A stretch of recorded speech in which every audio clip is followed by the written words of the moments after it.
नमस्कार, स्वागत है आपका फुल एंड फाइनल में। इस वक्त की बड़ी खबर जिस पर हम लगातार बने हुए हैं, सीडीएस जनरल बिपिन रावत का कुन्नूर में हेलीकॉप्टर क्रैश हुआ है। इस हादसे में 11 लोगों की मौत की खबर सामने आ रही है। सीडीएस बिपिन रावत गंभीर हालत में अस्पताल में भर्ती हैं, ये जानकारी भी मिल रही है। हेलीकॉप्टर में सीडीएस बिपिन रावत के साथ उनकी पत्नी मधुलिका समेत सेना के 14 ऑफिसर सवार थे। तमिलनाडु में सुलूर से वेलिंगटन जा रहा था हेलीकॉप्टर, जिस वक्त कुन्नूर में यह क्रैश कर गया। कुन्नूर में दोपहर 12:20 पर सेना का MI-17 B5 हेलीकॉप्टर क्रैश किया है, जिसमें सवार थे सीडीएस बिपिन रावत, उनके साथ 14 और लोग सवार थे। तो 14 लोग कुल हेलीकॉप्टर में सवार थे। जानकारी अभी तक ये भी मिल रही है कि 11 लोगों की मौत हुई है इस दुर्घटना में। लगातार हम नजर बनाए हुए हैं इस बड़ी खबर पर।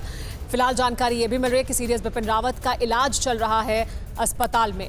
ये बयान कर्नाटक के मुख्यमंत्री बसवराज बोम्मई की तरफ से दिया गया है। उन्होंने कहा है कि उन्हें जब तक जानकारी मिली है उसके मुताबिक अस्पताल में इलाज चल रहा है सीडीएस बिपिन रावत का। तमिलनाडु में सुलूर से वेलिंगटन जा रहा था हेलीकॉप्टर जब ये क्रैश कर गया। कुन्नूर में 12:20 पर सेना का MI-17 B5 हेलीकॉप्टर क्रैश कर गया।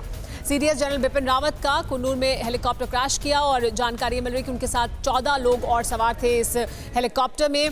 वेलिंगटन में उन्हें जाकर एक लेक्चर देना था, जिसमें शिरकत करनी थी। दोपहर 2 बजे लगभग उन्हें वहां पहुंचना था। सुलूर से उड़ान भरी थी MI-17 B5 हेलीकॉप्टर ने, जिसके बाद ये उड़ान भरते ही क्रैश कर गया, ये जानकारी मिल रही है।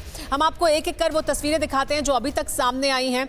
हेलीकॉप्टर का मलबा, जिसकी तस्वीरें हम आपको लगातार दिखा रहे हैं, जहां ये क्रैश किया हेलीकॉप्टर MI-17 B5 हेलीकॉप्टर है सेना का जो क्रैश किया है। इसके बाद रेस्क्यू ऑपरेशन की तस्वीरें भी सामने आई। फौरन ही यहाँ पर रेस्क्यू ऑपरेशन को अंजाम देने के लिए स्थानीय प्रशासन, पुलिस, फायर ब्रिगेड के अधिकारी सभी यहाँ पर पहुंच गए। टक्कर जब हुई, जब हादसा हुआ, दुर्घटनाग्रस्त हुआ ये हेलीकॉप्टर, उसके बाद पेड़ टूटकर गिर गया जहां जाकर ये टकराया था हेलीकॉप्टर, और आसपास के इलाके को किस तरह की क्षति पहुंची है वो भी इन तस्वीरों में आप देख सकते हैं। क्रैश हुआ हेलीकॉप्टर का मलबा साफ तौर पर देखा जा सकता है। बड़ी खबर लेकिन ये है क्योंकि सीडीएस बिपिन रावत और उनके साथ उनकी पत्नी 14 लोग इस हेलीकॉप्टर में सवार थे जिस वक्त ये हेलीकॉप्टर क्रैश किया है। स्थानीय पुलिस मौके पर पहुंची, पहले स्थानीय लोगों ने मदद पहुंचाई और उसके बाद फौरन यहाँ पर स्थानीय पुलिस, प्रशासन के अधिकारी, फायर ब्रिगेड के अधिकारी सब यहाँ पर पहुंचे राहत और बचाव के काम के लिए।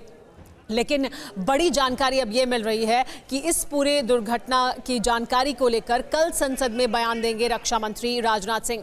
पहले जानकारी ये मिल रही थी कि आज ही इस पर कोई बयान हो सकता है, लेकिन अब जानकारी ये मिल रही है कि कल संसद में बयान देंगे रक्षा मंत्री राजनाथ सिंह। सीडीएस बिपिन रावत के हेलीकॉप्टर क्रैश पर यह बयान दिया जाएगा राजनाथ सिंह द्वारा संसद में।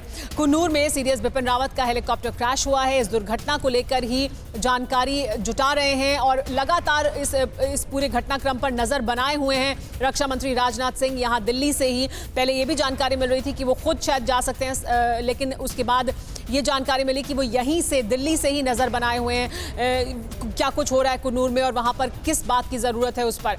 कुछ देर पहले उन्होंने सीडीएस बिपिन रावत के घर जाकर उनके परिवार से भी मुलाकात की है।